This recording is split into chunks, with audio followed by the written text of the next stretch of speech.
Morning जपानमध्ये मी तुमचं स्वागत करते आणि आता आपण जात आहोत क्योटोला. अवेटेड अशी ट्रिप आहे ही आमच्यासाठी पण आणि आपल्या चॅनलवरती जे ब्लॉग्स पाहत आहेत त्यांच्यासाठी. सो येस, ही जर्नी खूप मेमोरेबल करण्याचा आम्ही नक्की प्रयत्न करू. आणि ही आहे आपली शिंकानसेन, तुम्ही बघू शकता. आणि इथे 5 नंबर आमचा कार नंबर आहे, सो तिथे आम्ही क्यू मध्ये उभे आहोत. आता सध्या क्लिनिंग चालू आहे आतमध्ये.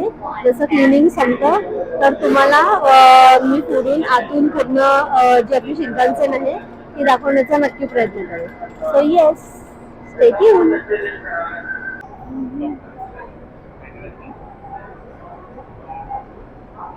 सो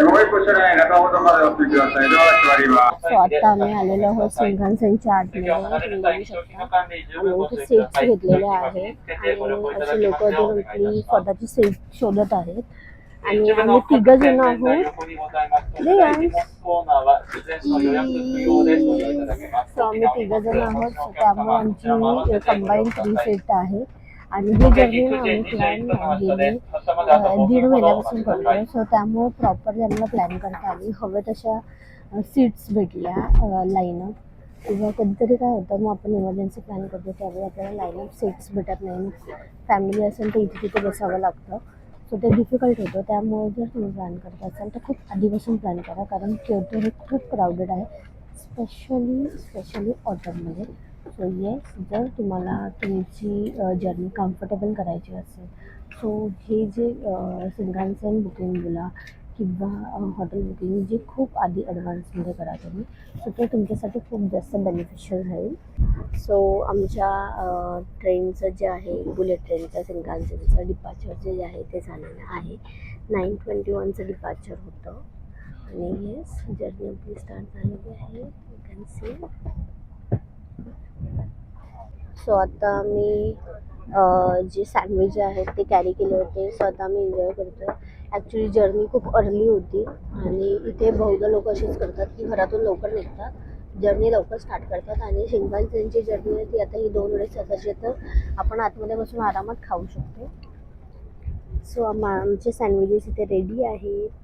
सँडविचेस ओइशी sandwich. Yes, okay. So yes, या माझ्याबरोबर ब्रेकफास्ट करायला. तर तुम्ही विचार करत असाल की इथे विंडोमधून काय शूट केलं जात आहे, तर ते म्हणजे माउंट फुजी. इथे जॅपनीज असो किंवा फॉरेनर, त्यांना तेवढंच अट्रॅक्शन असतं माउंट फुजी बघण्याचं. त्याचं कारण हे की हा इथला वन ऑफ द बिगेस्ट आणि हायटेड असा माउंटन आहे आणि तो कुठूनही दिसतो. तर किंतेन्सू क्योतो स्टेशन इथे आता आम्ही रीच केलेलं आहे. तुम्ही बघू शकता फारच क्राऊडी होतं. ॲक्च्युली जपानमधलं सगळ्यात जास्त क्राऊडी असं टुरिस्ट स्पॉट म्हणजे क्योतोच आहे. आणि हे आम्हाला इथे आल्यावरती समजलं. इतकं क्राऊडी होतं की आम्हाला एक्झिट शोधणं देखील मुश्किल झालं होतं. पण त्यानंतर आम्ही हेल्प घेतली. इन्फॉर्मेशन डेस्कला गेलो. जपानमध्ये ना, जर तुम्ही फॉरेनर असाल आणि जर तुम्हाला लँग्वेज येत नसेल ना, तर तुम्हाला तिथे इन्फॉर्मेशन डेस्कला जाऊन तुम्ही माहिती घेऊ शकता आणि तिकडे इंग्लिश बोलणारे त्यांचे एम्प्लॉई असतात. आता आम्ही क्योतो स्टेशनला उतरलेलो आहोत. आज आम्ही वॉक करतोय आणि क्योतो स्टेशनला पोहोचल्यावरती थोडीशी गर्दी असल्यामुळे आम्हाला बाहेर निघेपर्यंत खूप वेळ झाला. सो मग आता आम्ही स्टेशनवरती जातोय. 2 मिनिट्सचा वॉक आहे आणि त्याच्यावरतूनच तिथूनच आमचं हॉटेल देखील आहे. सो जवळ असल्या कारणाने आम्ही मस्त वॉक करत जातोय. आणि वेदर अपडेट हे आहे की खूप छान अशी थंडी आहे. एवढी थंडी नाही आहे, मॅनेजेबल थंडी आहे, देखील जॅकेट घालायची गरज नाही आहे सध्या तरी. सो येस, आणि खूप क्राऊडी प्लेस आहे. स्टेशन पण एवढं क्राऊडी होतं. लेट्स सी की आता जे स्पॉट्स आहेत ते किती क्राऊडी असणार आहेत. हे आहे क्योतो. क्योतो हे खूप म्हणजे फेमस असं डेस्टिनेशन आहे. जपानला आल्यावरती क्योतोला लोक व्हिजिटर्स स्पेशली फिरायला येतातच, कारण एक कल्चरल स्पॉट आहे.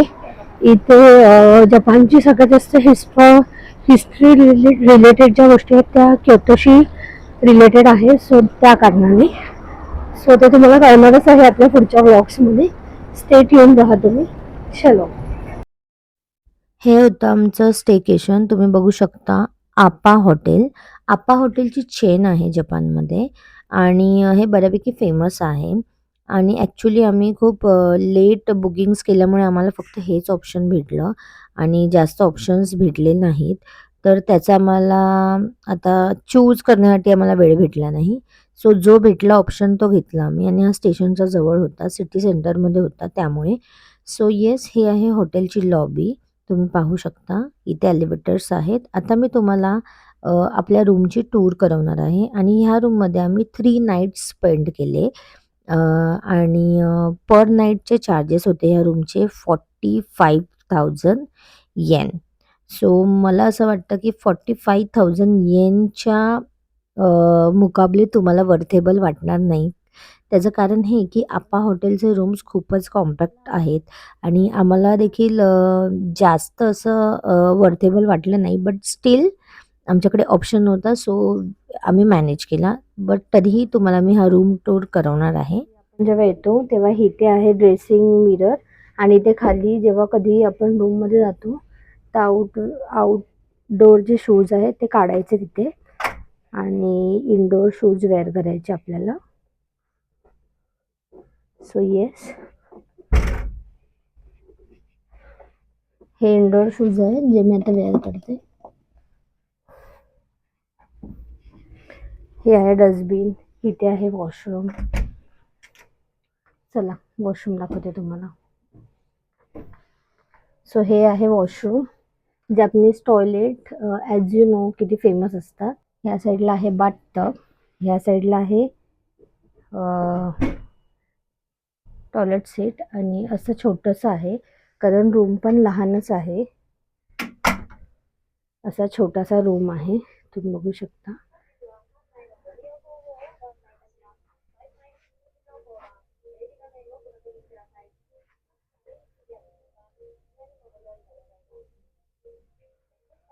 जसं आम्ही एंट्री केली की कार्ड टाकलं, टीव्ही स्टार्ट झाला, लाईट्स ऑन झाल्या, तोपर्यंत अंधार होता आणि आता मी एसी पण ऑन करणार आहे कारण का खूप जास्त गरम आहे. तुम्ही बघू शकता असा आहे रूम.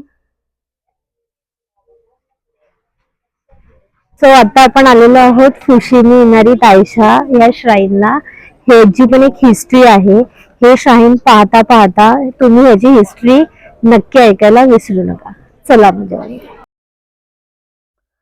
तर चला आपण जाणून घेऊयात थोडक्यात इतिहास फुशिमिनारी तायशा ह्या श्राईनचा. फुशिमिनारी तायशा मंदिराची स्थापना इसवी सन 711 मध्ये झाली होती. हे मंदिर इनारी देवतेला समर्पित आहे, जी भात, शेती, समृद्धी आणि व्यापाराची देवता मानली जाते. हे मंदिर हजारो लाल तोरी दरवाजांसाठी प्रसिद्ध आहे. हे तोरी दरवाजे व्यापारी किंवा लोक यश आणि सौभाग्यासाठी श्रद्धेने दान करतात असं मानलं जातं. हे मंदिर माउंट इनारी ह्या पर्वतावरती वसलेलं असून गेली 1300 वर्षाहून अधिक काळ जपानी संस्कृती आणि श्रद्धेचं महत्त्वाचं केंद्र राहिलं आहे. आज हे जपानमधील सर्वात प्रसिद्ध व भेट दिलं जाणाऱ्या मंदिरापैकी एक आहे. हे मंदिर बघताना तुम्हाला ना इथे कित्सुने म्हणजे कोल्हे दिसतील. म्हणजे कोल्ह्यांच्या छोट्या-छोट्या अशा मूर्त्या.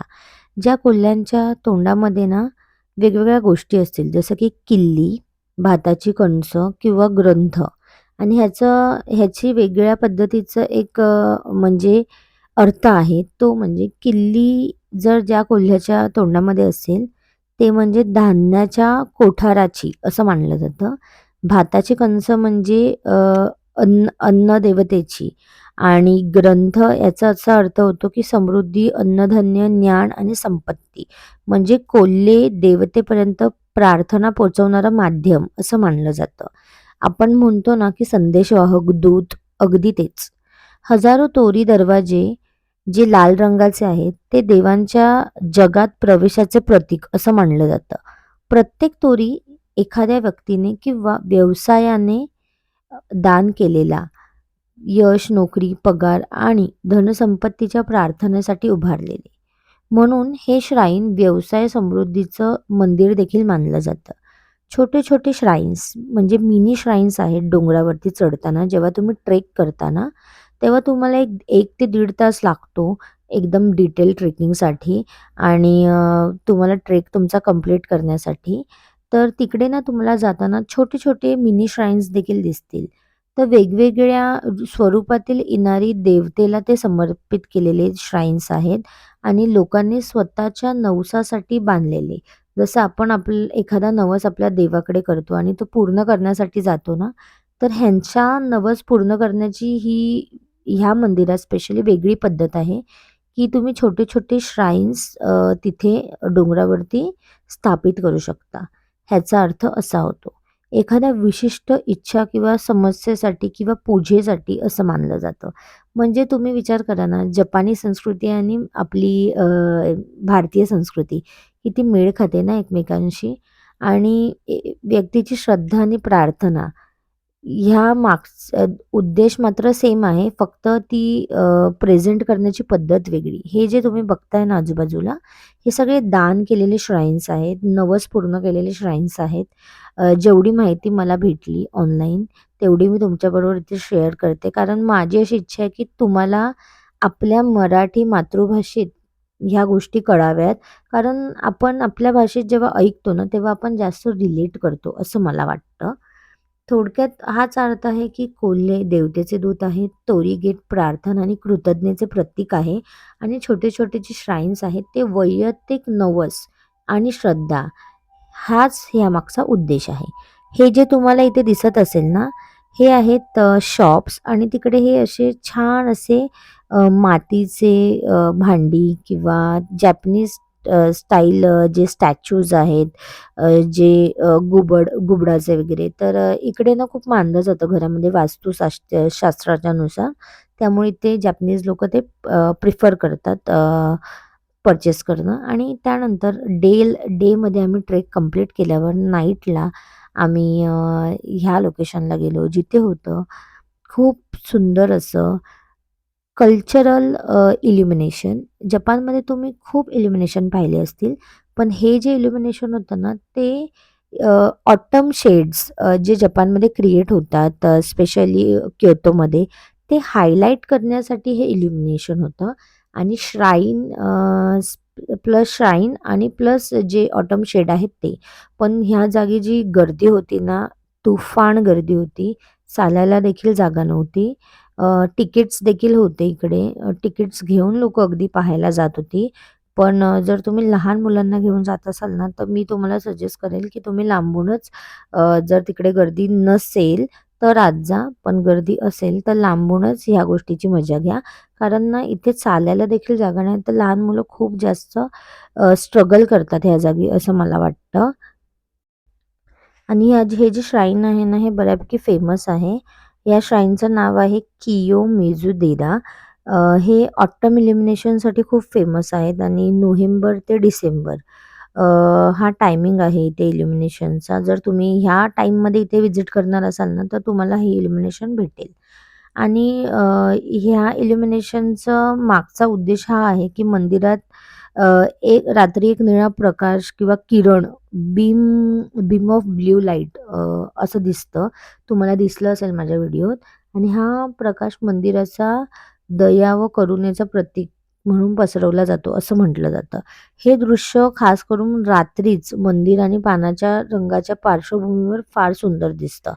तुम्हाला हे दिसत असेल आता ते आहे ओतावा धबधबा असं म्हटलं जातं त्याला आणि ह्या 3 धारा आहेत इथे बघा, तुम्हाला दिसतील. तिन्ही बाजूला धारा आहेत आणि इथे लाईन लावलेली आहे लोकांनी. हे असं आणि इथे देखील त्यांनी इल्युमिनेशनचे लाईट्स दिलेले आहेत आणि इथे लोकं पाणी पितायत तुम्हाला दिसतंय.